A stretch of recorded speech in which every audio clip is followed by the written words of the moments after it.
Ayan po Ma'am Dino, ito yung aparato mo, blue setup with battery na 25Ah, then 100 watt solar panel doon. Then yung PB wire 20 feet po haba niyan. Okay. So meron ka dito 1000 watts inverter Bosca na 500 watts ang continuous niyan.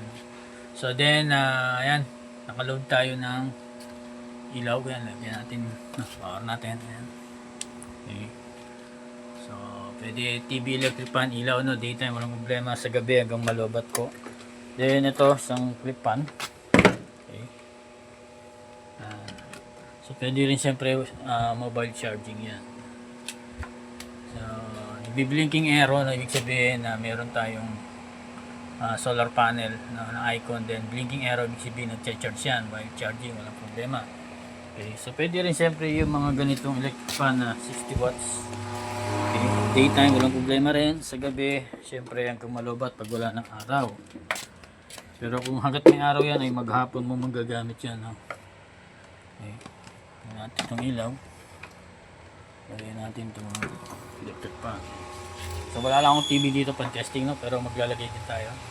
Then yan, pasip ko siya ito today. Then konting tutorial, pagpapatayin mo, no, alis ka ilang araw, so off mo yung unang solar panel, wala yung icon, then yung battery. Okay, so then pag i-on mo naman, no, sinabit mo na sa wall, then yan nakakalam na sa battery, no, red to red, no, black to black. So pag sinabing red positive, then negative is black. So ayan, pati dito naka color coding tayo sa wire, no. So power niyo yung unang naman is battery, pag yung power, no, ayan, reconnect kagad, no. So binabaan natin ng reconnection, ginawa natin 25 kasi lead acid to, no.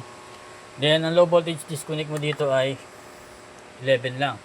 So dahil lead acid siya, mababa ang disconnect niya. Pag napunta ka sa 11, no, ayan, ganyan, 11. Itong 12.3, ito yung battery reading mo. Pag naging 11, madi-disconnect, mawawala yung kuryente mo, mawawala ka ng kuryente, no. Sabihin low bat na yung battery mo noon. Then charge mo lang kinabukasan, no. So 11.5 versus 11 is 12.5 ang reconnection niya na. Okay, then ito sa yung mismo SCC, no, power mo. Then magkakaroon ng icon ng solar panel, then blinking arrow. Sabihin nagcha-charge yung battery mo, no, from solar panel papunta sa charge controller, then sa battery.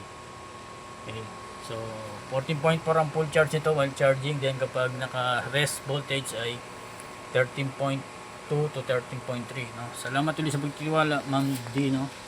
So balutin na natin, then proceed today. So dito ko sa iyo, salamat sa pagtitiwala. God bless.